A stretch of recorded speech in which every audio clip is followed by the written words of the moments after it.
بارئ الخلائق اجمعین فاطر السماوات والارضین والصلاۃ والسلام علی سید الانبیاء والمرسلین شفیع المذنبین انیس الفقراء والمساکین سیدنا و سندنا و حبیبنا و شفیع ذنوبنا و طبیب قلوبنا بالقاسم محمد اللہم صلی علی محمد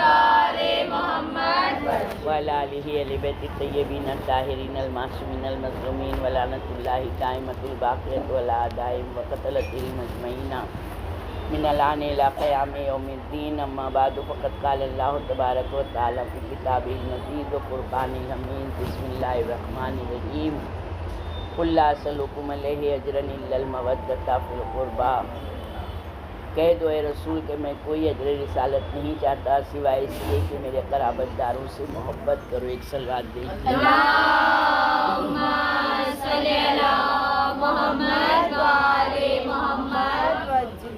روایت ہے مسیب ابن عباس کہتے ہیں ایک دن رسول اللہ جب تشریف لائے اس وقت آپ کے پاس حضرت علی علیہ السلام، جناب فاطمہ زہرا سلام اللہ، امام حسن امام حسین علیہ السلام،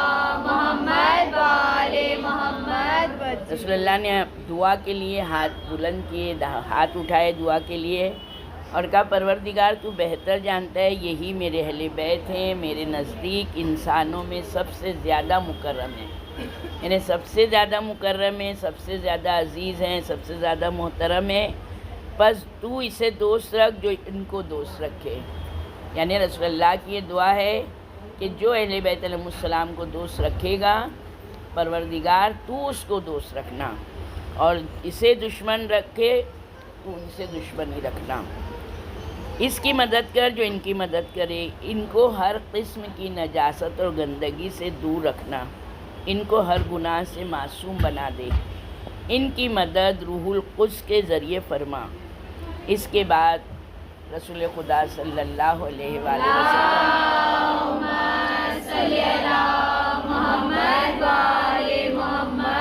علی علیہ السلام کی طرف متوجہ ہوئے اور فرمایا اے علی، تم میرے بعد میری امت کے امام ہو، میرے بعد تم میرے خلیفہ اور جانشین ہو، جنت میں مومنین کے قائد اور رہنما ہو۔ قائد یعنی وہ ہوتا ہے جو سب سے سپر پاور پہ جو حاکم ہوتا ہے، لیڈر ہوتا ہے، وہ قائد ہو۔ اور گویا کہ میں دیکھ رہا ہوں کہ میری بیٹی فاطمہ زہرا سلام اللہ علیہا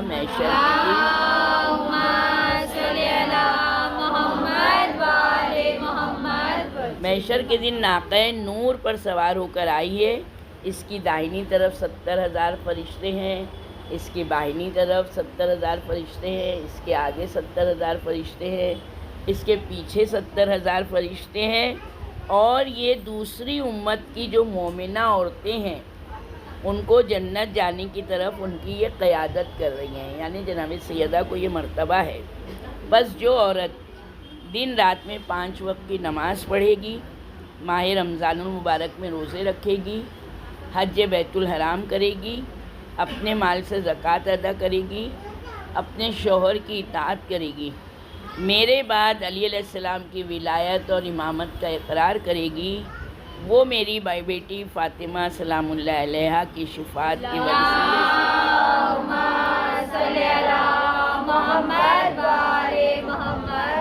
وسیلے سے جنت میں داخل ہوگی، کیونکہ فاطمہ تمام عورتوں کی سردار آدم علیہ السلام سے لے کے خاتم تک کے ایک صلوات بھیجتے ہیں۔ اللہم صلی علی محمد وآل محمد۔ دیکھیں جناب سیدہ کی ہم لوگ کو خیر کیا فضیلت بیان کر سکتے ہیں۔ اللہ نے ان کو اتنا برگزیدہ بنایا ہے، اتنا محترم بنایا ہے کہ ہم تو ان کی معرفت ہی نہیں رکھتے، ان کی فضیلت کی معرفت نہیں رکھتے ہیں۔ ہم لوگ خالی اتنا ہی جانتے ہیں کہ جناب سیدہ کی رسول اللہ کی وفات کے بعد سے ان کی شہادت تک کی زندگی، جیسے کہ امام حسین علیہ السلام کو ہم لوگ نے 10 دن محرم سے لے کے پہچانا، جناب امام حسین کی ہسٹری ہم لوگ کو نہیں پتہ ہے، تو خصوصاً ایام فاطمی میں جناب سیدہ کی ہم کو زیادہ سے زیادہ حدیثیں بیان کرنا چاہیے، یہ ہر ایک کا فریضہ ہے۔ آپ بھی سال بھر میں حدیثیں جمع کیجئے، آپ جب بھی کہیں مجلس ہوئی تو 1-2 حدیث وہاں پہ آپ خود کھڑے رہ کے بیان کریں، یعنی اگر ایک حدیث کا ایک ٹکڑا اگر کسی نے کو مل گیا جو ہمارا لکھا ہوا ہے تو یقیناً وہ ہماری شفاعت کا ذریعہ بن سکتا ہے، اور یہ ہمارے ثواب جاریہ کی طرح یہ جاری و ساری رہے گا۔ ایک صلوات بھیجتے ہیں۔ اللہم صلی علی محمد و آل محمد۔ جناب سیدہ سلام اللہ علیہ کی حفاظت پر فرشتوں کی ڈیوٹی، یعنی کس طرح اللہ نے جب اتنی برگزیدہ مخلوق دنیا میں بھیجی ہے اور گنہگار لوگوں کے درمیان، بدکاروں کے درمیان بھیجا ہے، تو اللہ نے ان کا کتنا حفاظت کا انتظام کیا ہے کہ خود رسول اللہ نے ایک بہت طویل حدیث ہے، مگر اس حدیث میں سے ایک چھوٹا سا ٹکڑا جناب سیدہ کا کہ بے شک اللہ تعالیٰ نے فرشتوں کا ایک گروہ حضرت فاطمہ کے لیے مقرر کیا ہے جو سامنے سے، پیچھے سے، دائیں سے، بائیں سے ان کی حفاظت کرتا ہے۔ وہ فرشتے ان کی زندگی اور موت کے بعد قبر میں ان کے ہمراہ ہوں گے۔ وہ ان پر، ان کے پدر بزرگوار پر، شوہر نامدار پر، اولاد ابرار پر درود و سلام بھیجیں گے۔ اللہم صلی علی محمد و آل محمد۔ بس جس کسی نے میری وفات کے بعد میری زیارت کی، گویا اس نے میری زندگی میں میری زیارت کی۔ جس کسی نے فاطمہ کی زیارت کی، گویا اس نے میری زیارت کی۔ جس کسی نے علی علیہ السلام کی زیارت کی، گویا اس نے فاطمہ کی زیارت کی۔ جس کسی نے ان دونوں بزرگ ہستیوں کی زیارت کی ہوگی، گویا اس نے خود ان کی زیارت کی ہے۔ یعنی اتنی معتبر حدیث ہے، اسی لیے ہم لوگوں کے یہاں زیادہ تر لوگ عمرہ سے بہتر زیارتوں پہ جاتے ہیں، حالانکہ عمرہ میں 6 معصوموں کی زیارت ہے، اور کعبے کی زیارت کے لیے بھی جانا چاہیے۔ ہم کو کوشش کرنا چاہیے اپنی زندگی میں کہ ہم ایک مرتبہ کم سے کم، نہیں زیادہ تو ایک مرتبہ ہم اپنے پاس کا پیسہ خرچ کریں، اپنے سونے چاندی کو بیچیں، اور اپنی زندگی میں ایک مرتبہ امام حسین علیہ السلام کی کربلا ہے اور کعبہ ہے اور جنت البقیع کی زیارت کو جا سکیں۔ ایک صلوات بھیج دیں۔ اللہم صلی علی محمد و آل محمد۔ حسین کا ہے بڑا قیمتی رتن، صورت ہے مصطفیٰ کی دلی سیرت حسن۔ دادا علی کا نام تھوڑا ہے، ایسے دادی کس کو کی تم عمر ہے، کو اور کس کو اور جگہ ہے۔ دادا علی کا نام ہے، دادی کی عمر ہے، اکبر میں ہم نے دیکھی ہے تصویر پنجتن۔ نعرہ حیدری یا علی، یا علی، بلند سلوار۔ اللہم صلی علی محمد و آل محمد۔ دیکھیں ایک مرتبہ اب رسول اللہ کے تو اقربا یہی ہیں، رسول اللہ نے دعا کر دی، مگر کس طرح سے ایک دوسرے پر فوقیت، یہ دیکھیں پنجتن نے ایک دوسرے پہ فوقیت نہیں کی ہے، مگر گھر میں جو دوسرے لوگ ہیں ان لوگوں کے سامنے یہ بتانا کہ رسول اللہ سے ہم کتنے قریب ہیں، رسول اللہ کے نزدیک ہم کتنے مکرم ہیں، رسول اللہ کے نزدیک ہمارا کیا مرتبہ ہے۔ تو رسول خدا کے نزدیک محبوب تر ہونے کا دعویٰ، یعنی چاروں نے کہا، علی علیہ السلام نے بھی، جناب سیدہ نے بھی، امام حسن امام حسین علیہ السلام نے بھی۔ یہ حدیث جو ہے ہمارے 8ویں امام امام علی رضا علیہ السلام بیان کرتے ہیں۔ اللہم صلی علی محمد و آل محمد۔ وہ اپنے آبا و اجداد سے، ہم لوگ سب جانتے ہیں کہ ہر امام اپنے بابا سے، یعنی 8ویں امام 7ویں امام سے 7ویں امام، چھٹے امام سے چھٹے امام، 5ویں امام سے 5ویں امام، یہاں پر پورا امام جب بولتے ہیں تو میرے بابا موسی کاظم علیہ السلام، ان کے بابا جاب، یعنی پورا نام لیتے ہیں۔ اس لیے ہم لوگ اس چین کو کیا کہتے ہیں؟ سلسلۃ الذہب، سونے کی چین۔ اور جب ایسی ہم کو چیز ملے تو وہ ہم کو لکھ لینا چاہیے۔ اگر ہم نے کفن لا کے رکھ لیا تو کفن پر لکھ لیں، یہ ہماری شفاعت کا ذریعہ بنے گی۔ یہ چیزیں ہی ہم کو لے جائیں گی جنت تک، ورنہ ہمارے عمل تو بہت ناقص ہیں۔ ہم جو ہیں وہیں کے وہیں ہیں، لکیر کے فقیر ہیں، کیونکہ ہم اپنے آباء و اجداد کی پیروی کر رہے ہیں۔ ہم جناب سیدہ کی پیروی نہیں کر رہے ہیں، ہم جناب سیدہ کی تاثیر نہیں کر رہے ہیں۔ ہم ہر وہ کام انجام دے رہے ہیں جو ہمارے پرکھوں سے چلا آ رہا ہے، اور ہم اس سے ہٹ نہیں سکتے ہیں۔ اور یہ چیز یاد رکھیں، ہم جس کی پیروی کر رہے ہیں حشر میں ہم اس کے ساتھ اٹھیں گے۔ اگر آج ہم جناب سیدہ کی پیروی کریں گے، ہم 4 معصومین کے فرامین کے اوپر عمل کریں گے تو کل حشر ہمارا چاردہ معصومین کے ساتھ ہوگا. اگر ہم اپنے آباء و اجداد کی پیروی کریں گے تو کل ہم اپنے آباء و اجداد کے ساتھ محشور ہوں گے. ہمارے آباء و اجداد کوئی معصوم نہیں ہیں، سب غیر معصوم ہیں، اور نجات صرف اور صرف معصوم کے ساتھ رہنے سے ہی ہو سکتی ہے، غیر معصوم کے ساتھ رہنے سے نہیں ہو سکتی. ایک سلوات اللہم صلی علی محمد و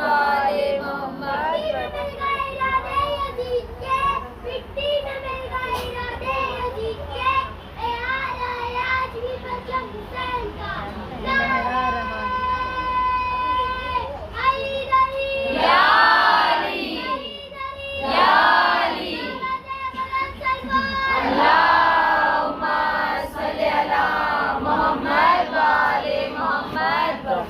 ہمارے امام نے سلسلہ گیا یہاں تک کہ امام کہتے ہیں امیر المومنین علی ابن ابی طالب علیہ السلام فرماتے ہیں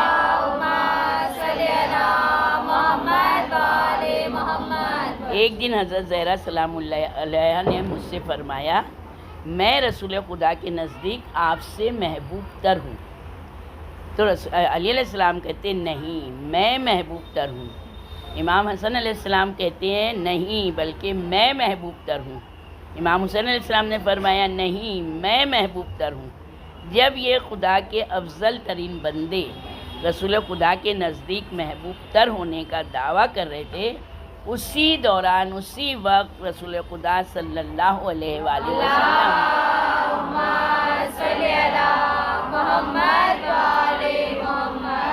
ان کی نورانی محفل میں تشریف لے آئے. بھائی نور کا اجتماع ہے تو نور کی محفل ہے. الحمدللہ ہم لوگ نور کا ذکر کر رہے ہیں تو اللہ ہماری محفلوں کو بھی زینت دے وے، اور ہم جو بھی حاصل کریں اللہ اس پر ہم کو عمل کرنے کی توفیق دے وے. تو نورانی محفل میں تشریف لائے، پوچھا اے میری بیٹی کس بارے میں گفتگو ہو رہی ہے، کون سی باتیں چل رہی ہیں؟ تو سارا واقعہ بیان کیا. واقعہ سننے کے بعد آپ نے اپنی بیٹی کو ایسے اپنے بازوؤں میں لیا، علی بازو میں لے کے پیشانی پہ بوسہ دیا، دوسرے ہاتھ کی طرف اپنی آغوش میں علی علیہ السلام کو لیا، دونوں آنکھوں کے درمیان بوسہ لیا. پھر امام حسن علیہ السلام کو اپنے دائیں ہاتھ پر لیا، امام حسین علیہ السلام کو اپنے بائیں پیر پر بٹھایا اور انہیں بوسے دیے. اس کے بعد فرمایا آپ دنیا اور آخرت میں میرے عزیز ہیں. جو آپ کو دوست رکھتا ہے اس نے خدا کو دوست رکھا. جو کوئی آپ کے ساتھ دشمنی کے لیے اٹھا وہ خدا کے ساتھ دشمنی کے لیے کھڑا ہوا. آپ مجھ سے ہیں میں آپ سے ہوں. مجھے اس خدا کی قسم جس کے قبضہ قدرت میں میری جان ہے، میں دنیا میں آپ سے کوئی بندہ فرما بردار نہیں مگر یہ کہ خداوند متعال دنیا اور آخرت میں اس کا پیشتبان ہے. یعنی اتنی زیادہ منزلت رسول خدا صلی اللہ علیہ وآلہ وسلم اپنی زندگی میں بتا دی تھی کہ دیکھو ان سے محبت کرنا، ان کی ولایت کے بارے میں میں تم سے سوال کروں گا. حدیث ثقلین ہے نا، میں تمہارے درمیان دو گراں قدر چیزیں چھوڑے جا رہا ہوں، ایک اللہ کی کتاب، دوسرے میرے. اور جو سوال ہوگا حشر میں جب لوگ جا رہے ہوں گے تو رسول خدا فرشتے سے کہیں گے ان کو روکو، ان سے سوال ہوگا. مومن سے سوال ہوگا، علی ولی اللہ کہنے والے سے سوال ہوگا، نہ کافر سے ہوگا، نہ مشرک سے، نہ منافق سے. جنت اتنی آسانی سے انٹری نہیں ہے. اس وقت رسول اللہ کہیں گے تم نے قرآن کے ساتھ کیا سلوک کیا، تم نے میرے اہل بیت کے ساتھ کیا سلوک کیا. اس وقت ہم کیا جواب دیں گے کہ خالی ہم نے ان کی مجلسیں کی، دل چاہا تو ہم مجلس میں شریک ہو گئے، دل نہیں چاہا تو ہم مجلس میں نہیں شریک ہوئے. ہمارے روز کی زندگی کے کام تھے، ہمارا طبیعت ہماری خراب تھی. یہ چیز یاد رکھیں کہ یہ وہ فرش ازا ہے کہ اس پر اگر بھکاری آ جاتا ہے تو پیسے والا بن جاتا ہے، اگر کافر بیٹھ جائے تو ایمان لے آتا ہے. یہ ہمیشہ یاد رہیں کہ اگر بیمار بیٹھ گیا تو تندرست ہو جاتا ہے، مگر معرفت کی بنا پر ہے. اگر ہماری معرفت میں یہ ہے کہ ہم یہ مجلسیں اتنی کریں گے بیوی مگر مجھے یہ ہر بیماری سے محفوظ رکھیں، تو ہماری بیوی بخیل نہیں ہے. ہماری بیوی ہم لوگوں کے لیے بہت دعائیں کرتی ہیں. کوتاہی ہم لوگوں کے لیے ہے. ہم روز ان کے لیے وقت نہیں نکال سکتے ہیں. آج ہم ان کے لیے وقت نہیں نکال سکتے ہیں. خدا نخواستہ کل انہوں نے اپنا چہرہ ہم سے گھما لیا تو ہمارا تو وہاں کوئی ٹھکانہ ہی نہیں ہوگا. ایک صلوات بھیجتے ہیں. اللہم صلی علی محمد و آل محمد. مصحف فاطمہ بہت، یعنی ہمارے چھٹے امام نے سارے مصحف کی بہت زیادہ، علم جفر ہے اور دوسری اور جو ہیں یہ کتابیں ہیں، تو اس میں ایک صحیفہ فاطمہ، صحف فاطمہ، یعنی امام اس کے بارے میں اتنا بتا رہے ہیں کہ اس میں قرآن کے علاوہ علم دیا گیا ہے. جو قرآن کی شرح ہے یہ کتابیں، نہ اس میں قرآن کی کوئی ایک آیت نہیں آئی ہے اور نہ اس مصحف کا کوئی قرآن میں آیا ہے. تو سوچیں وہ کون سا علم ہے. ہم لوگ اکثر کہتے ہیں نا ہمارے پاس، ہم کو آتا ہے، الحمدللہ ہم نے خالی قرآن پڑھ لیا. قسم سے کسی کو آج بھی جو گرامر پڑھ رہا ہے وہ جانتا ہے اگر زیر زبر کا بھی فرق ہوا ہے نا تو معنی بدل جاتے ہیں. مذکر سے مؤنث میں آتا ہے، مؤنث سے مذکر میں آ جاتا ہے. ایک ایک زبر اور زیر پہ اگر انسان غلط قرآن پڑھتا ہے، اللہ کی طرف وہ آیت لے کے جاتی ہے تو وہ شیطان کی طرف لے جاتی ہے. غلط قرآن پڑھنے سے ہم پر مصیبتیں، پہاڑ ٹوٹتا ہے مصیبتوں کا، مگر ہم قرآن کی اصلاح نہیں کرتے ہیں. ماہ رمضان آیا، ہم دوڑ رہے ہیں، ہم کو جتنا ہو سکے ہم قرآن خوانیاں اٹینڈ کریں. ارے ہم جتنا دوڑ میں اپنا ٹائم لگاتے ہیں اتنا بیٹھ کے گھر میں اصلاح کریں. سال بھر قرآن پڑھیں، قرآن پڑھنے والے لگائیں. آج تو آن لائن ہر کچھ ہو رہا ہے، مگر پہلے قرآن، تو خالی قرآن کو پڑھ لینا کافی ہے؟ کیا قرآن ہماری مادری زبان ہے؟ قرآن میں کیا لکھا ہے ہم کو کیا سمجھ میں آتا ہے؟ جب تک ہم نے قرآن کے معنی نہیں پڑھے، قرآن کے معنی ہی اتنے ٹف ہیں کہ معنی پڑھنے کے بعد بھی ہم معنی نہیں سمجھ سکتے، تو قرآن کی تفسیر ہمارے اماموں نے بتائی ہے، وہ کب پڑھیں گے ہم؟ ہمارے پاس ٹائم نہیں ہے. 20 سال گریجویشن میں لگا دیا، اس کے بعد ملی تو کہیں بھی اچھی جاب مل گئی. اب ہم ہزاروں کما رہے ہیں تو اب ہم کو کیا کرنا ہے؟ ملک الموت آئیں گے تو کہیں گے بھائی ہمارے پاس اتنا نقدی ہے، لے لو ابھی ہماری جان چھوڑ دو. مگر ملک الموت کو اللہ نے ایسا رکھا ہے کہ وہ کسی کی رشوت کو برداشت ہی نہیں کرتا ہے. وہ صرف اور صرف اللہ کا اطاعت گزار ہے. اس لیے اللہ نے اتنا سخت کام حضرت اسرائیل علیہ السلام کو دیا. سب سے زیادہ فرشتوں میں بھی اسرائیل علیہ السلام کو جو حکم دیا تھا انہوں نے بغیر کسی چوہ چرا کے اس حکم کو انجام دیا. تو اللہ نے کہا آج سے مومن کی روح تم قبض کرنا. کا پروردگارہ میں نے تجھے اتنا خوش کیا، جو تو نے کہا میں نے وہی کیا، اور تو مجھے ایسا کام دے رہا ہے. تو پروردگار کہتا ہاں، مگر مومن کی روح اس طرح قبض کرنا، منافق کی روح اس طرح قبض کرنا.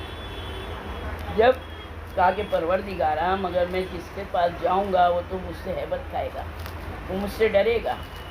کا سب کے الگ الگ ہے.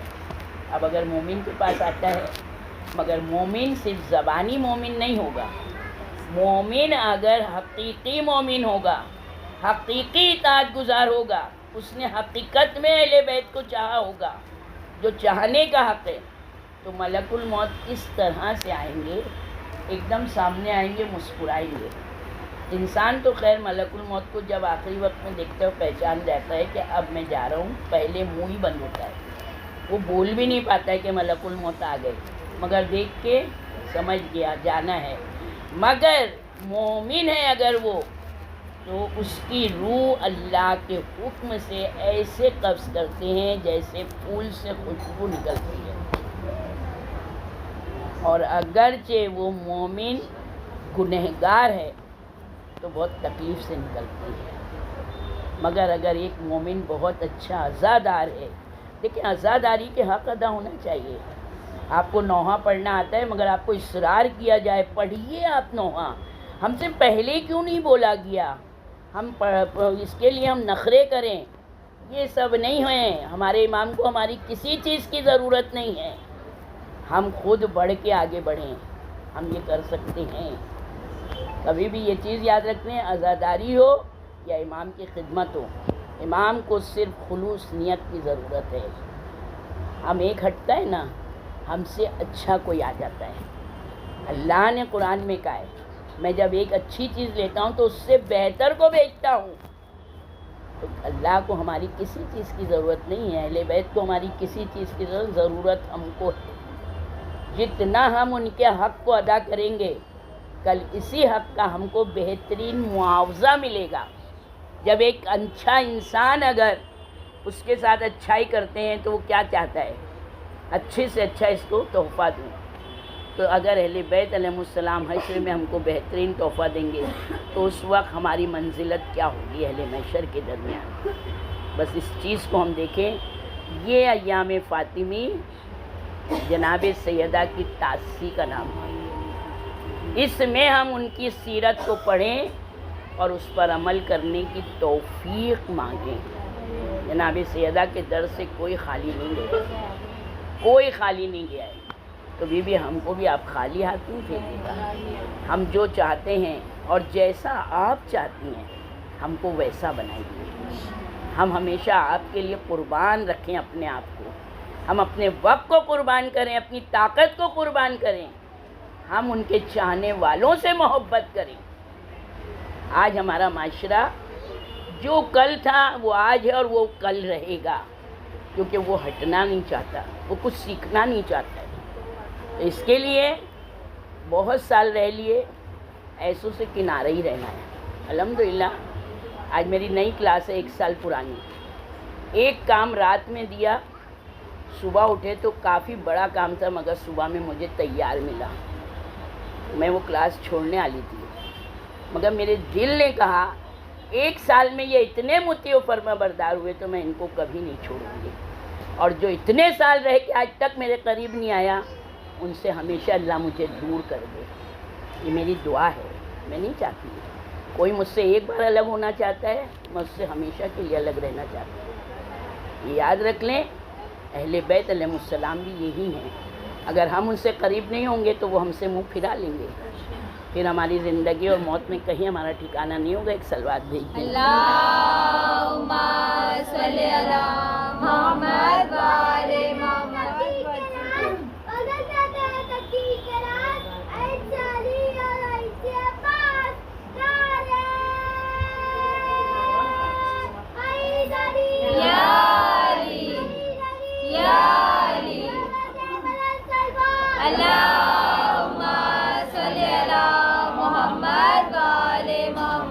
تو یہ ہماری حدیث جو ہے یہ 5ویں امام کہتے ہیں کہ جب اللہ نے مصحف فاطمہ جو ہے نازل کرنا چاہا تو جبریل علیہ السلام، میکائیل علیہ السلام اور اسرافیل علیہ السلام کو حکم دیا.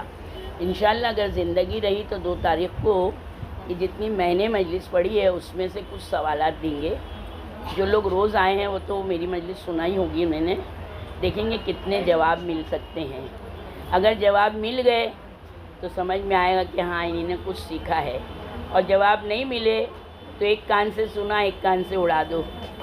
دشمنان اہل بیت پر لعنت، بے شمار لعنت. اسرافیل علیہ السلام کو حکم دیا کہ اٹھا کر یہ حضرت کی خدمت میں لے جاؤ.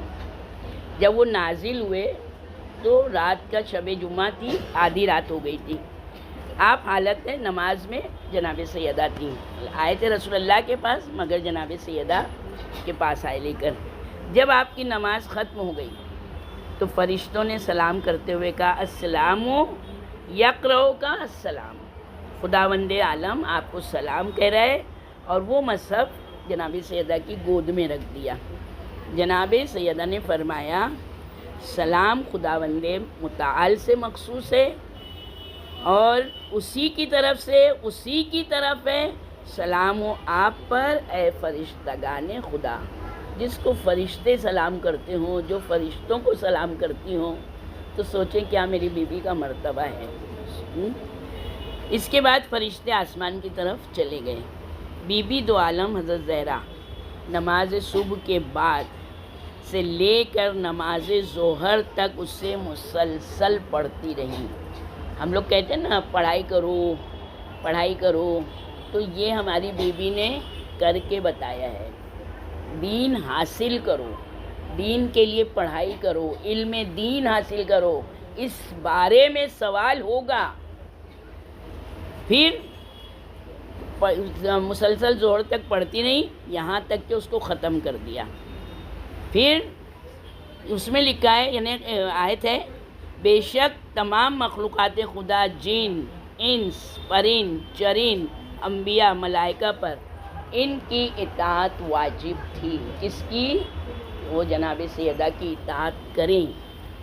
پھر میں نے عرض کیا آپ پر قربان جاؤں، اس کے بعد وہ مصحف کن کے پاس ہے؟ کیونکہ یہ پانچوں امام بتا رہے ہیں، تو امام سے سوال ہوا تھا۔ تو راوی کہتا ہے مولا کہ جناب سیدہ کی تو شہادت ہو گئی، تو شہادت کے بعد وہ مصحف کس کے پاس گیا؟ تو امام کہتے ہیں انہوں نے اپنی زندگی میں ہی علی علیہ السلام کو دے دیا تھا۔ ان کی شہادت کے بعد وہ امام حسن علیہ السلام کی شہادت کے بعد امام حسین علیہ السلام کے پاس، پھر یہ مصحف ہر اس ہستی کے پاس رہا جو اس قابل تھی، یعنی ہر ایک کی امام کے بعد، یہاں تک کہ آج وہ مصحف جو ہے امام زمانہ جل اللہ تعالیٰ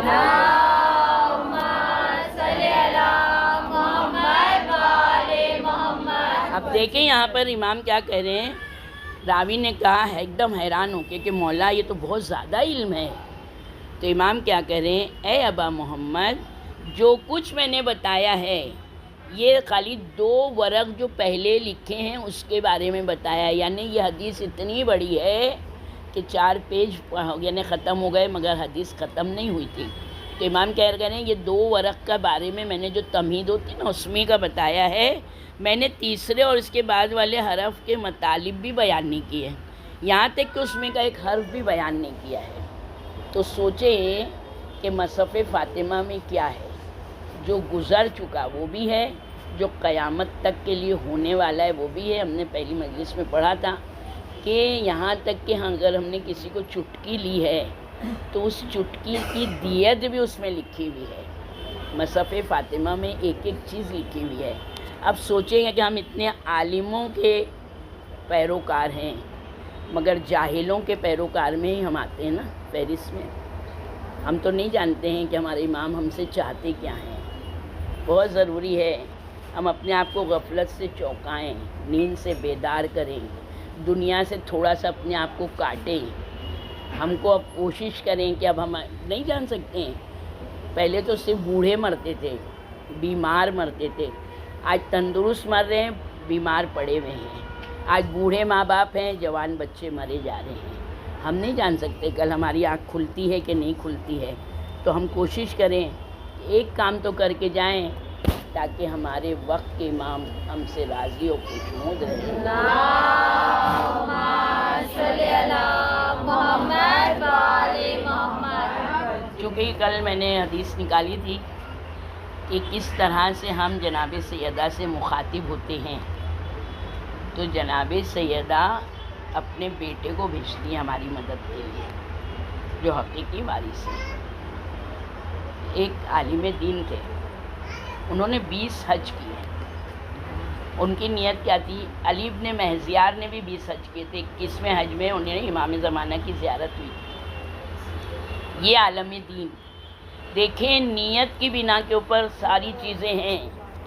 عالم دین بہت متقی، بہت پرہیزگار، اور جب وہ جاتے تھے نا ہمارے یہاں، تو ہم کو اگر موقع ہے تو ہم ہی جائیں گے، وہ جب جاتے تھے نا تو 1-2 کو اپنے ساتھ لے کے جاتے تھے زیارت یہ حج کرنے کے لیے۔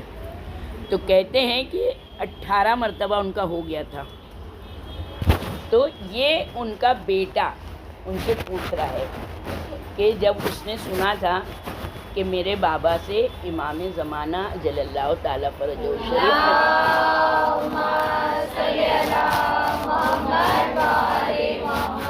تو بیٹے نے بہت اصرار کیا، بابا میں آپ کی زبانی سننا چاہتا ہوں۔ باپ نے نہیں، کیونکہ ایک بات یہ بھی یاد رکھ لیں، ہم بہت زیادہ اگر امام کا کام کرتے ہیں اور ہماری شہرت ہو رہی ہے تو ہم اپنی شہرت سے اپنے آپ کو روک دیں، ہم خاموش کام کریں۔ ہم بھی الحمدللہ آج انٹرنیشنل مولانی کے پہ ہوتے، چاپ پہ ہوتے، الحمدللہ ہم کو صرف اور صرف اپنے امام کی خدمت کرنا تھی، اور امام کی خدمت میں الحمدللہ آج بھی امام ہم کو رکھے ہوئے ہیں۔ ہم کو وہ شہرت نہیں چاہیے، ہم کو امام کی شفقت چاہیے، امام کی عنایتیں چاہیے، جس سے امام زمانہ جل اللہ تعالیٰ فرجہ شریف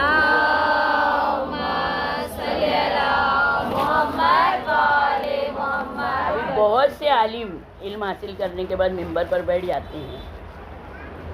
ایسے الحمدللہ ہم کسی عالم کو نہیں کر رہے ہیں، مگر جب وہ پڑھتے ہیں نا تو ہم کو ایسا محسوس ہوتا ہے کہ ابھی ان کو نہیں بیٹھنا چاہیے تھا ممبر پر، ابھی ان کو بہت کمی ہے۔ جب ہم جیسی ادنا سی طالب علم اس چیز کو محسوس کرتی ہیں تو پھر سوچیں کہ جو بڑے عالم دین ہیں جن کے پاس واقعی علم ہے وہ کیا سوچتے ہوں گے۔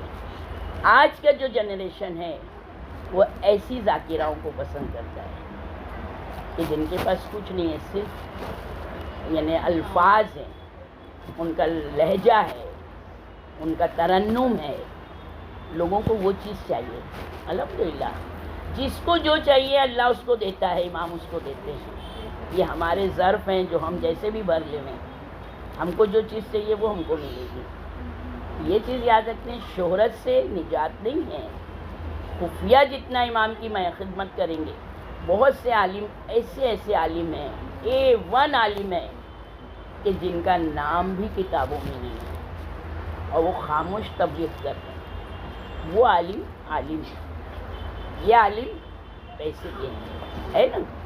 کچھ لوگ علم حاصل کر رہے ہیں، علم دین حاصل کر رہے ہیں اس لیے کہ وہ لوگوں میں شہرت کمائے، لوگوں سے دولت حاصل کریں، بادشاہوں کے دربار میں جائیں تاکہ ان کو شاہی انعام ملے۔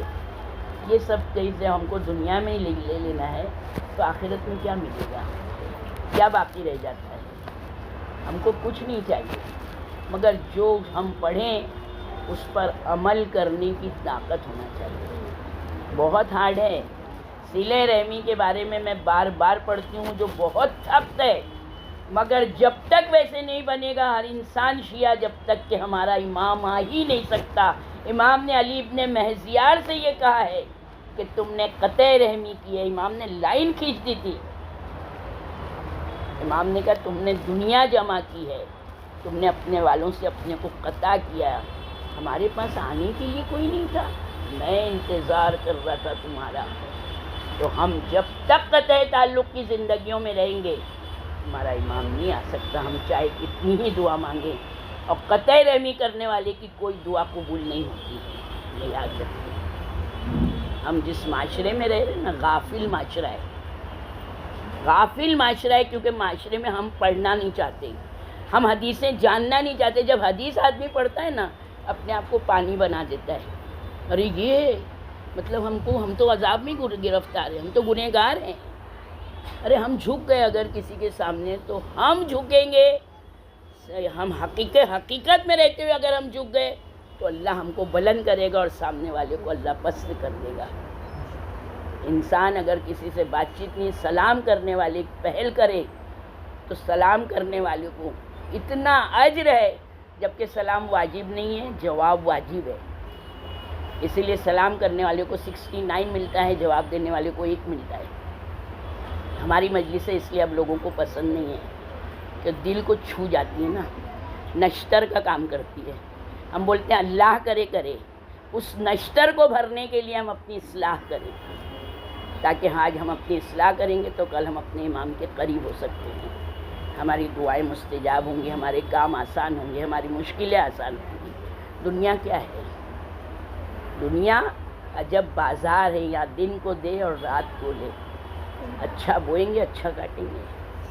تو امام وہ کہتے ہیں، بیٹے نے بہت اصرار کیا، بہت لیں گے نہیں، مگر جب ایک دن بیٹے نے کہا نہیں بابا آج آپ مجھے بتائیں، آج میں آپ کو نہیں چھوڑوں گا، کیونکہ ظاہر سی بات ہے کہ اتنا بڑا مرتبہ ان کے بابا کو ملا، جو اگر امام سے ملاقات بھی ہوتی تو وہ سمجھ نہیں پاتا ہے کہ یہ امام ہے، ان کے بابا سے خود امام نے کہا تھا۔ تو وہ کہتے ہیں کہ میں جب 1 سال یعنی 18 حج ہو گئے تھے ان کے، ابھی جب 19ویں حج پہ گئے تو کہنے لگے میں 1 سال حج کو گیا، مسجد رسول کی زیارت کے لیے مدینہ آیا۔ اگر آپ پہلے مکہ گئے ہیں تو مکے میں طواف کعبہ، نماز طواف کعبہ، پھر یہ سعی ہوتی ہے یعنی صفا اور مروہ کی، پھر اس کے بعد میں بال کاٹ دینا، یعنی یہاں پر آپ کا عمرہ ہوا۔ مگر عمرہ جو شیعہ کرتے ہیں تو عمرہ میں طواف النساء یہ واجب ہے۔ وہ سنیوں نے، عمر نے اس چیز کو نکال دیا۔ شریعت جو ہے وہ اللہ نے بنائی ہے، رسول اللہ نے بھی نہیں بنائی ہے۔ شریعت میں آگے پیچھے کرنا، کم زیادہ کرنا رسول اللہ نے نہیں کیا، کیونکہ اللہ نے بنائی ہے۔ عمر نے طواف النساء کو ممنوع کر دیا۔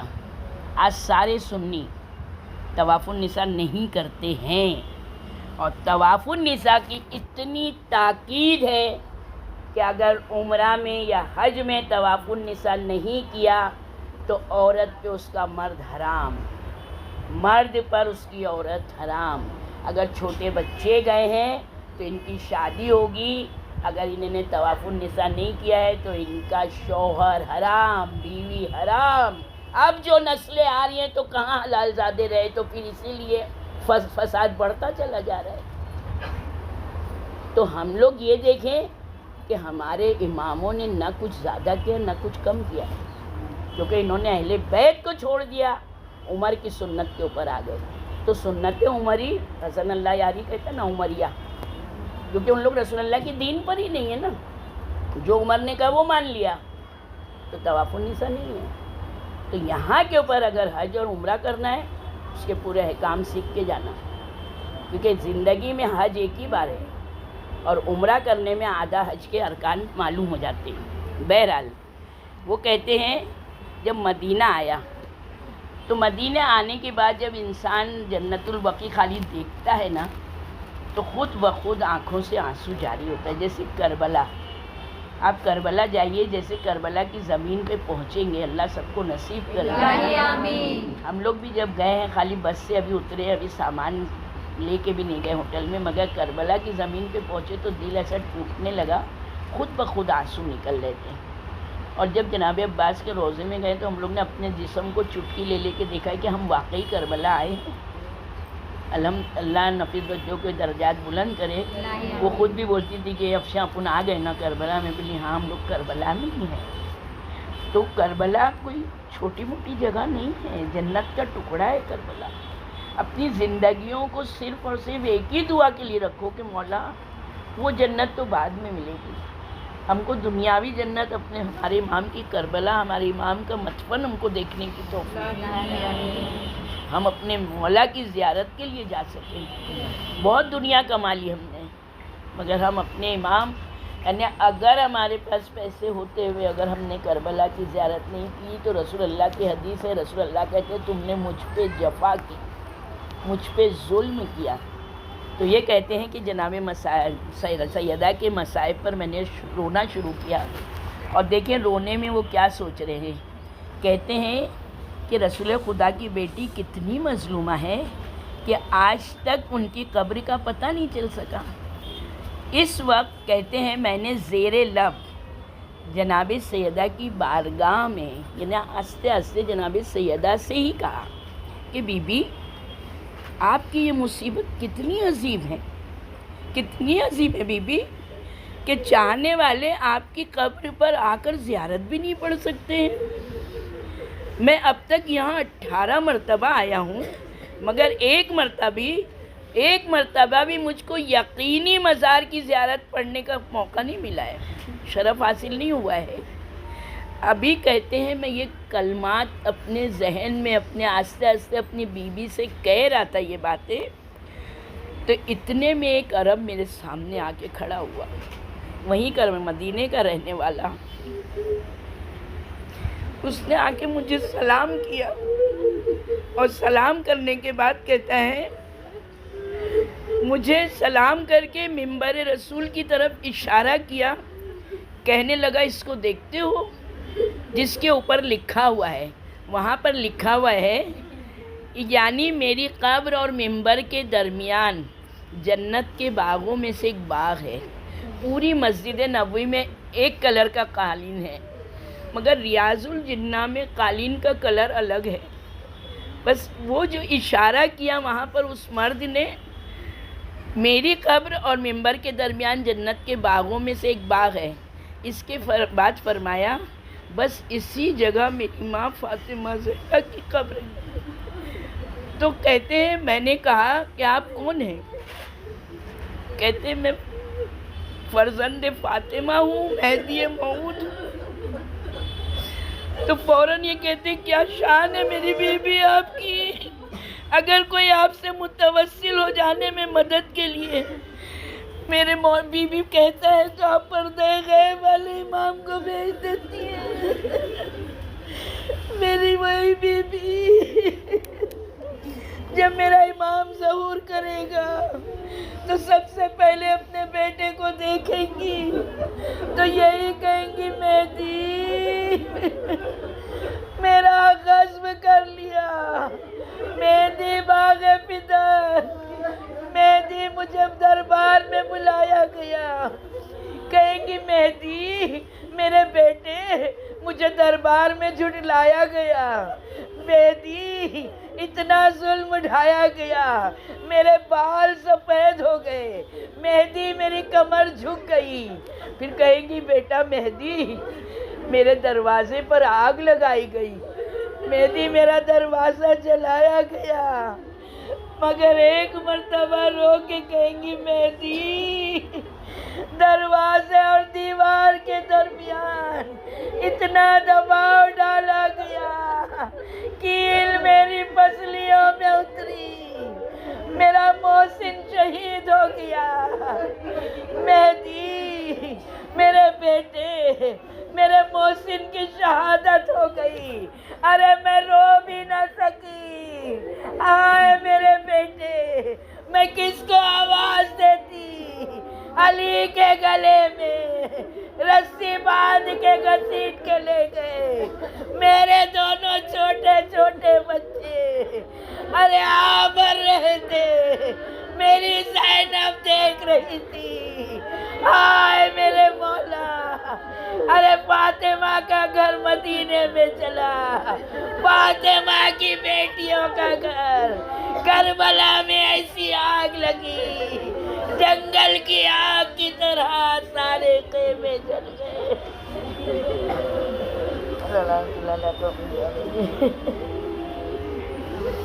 سیعلم الذین ظلموا ای منقلب ینقلبون.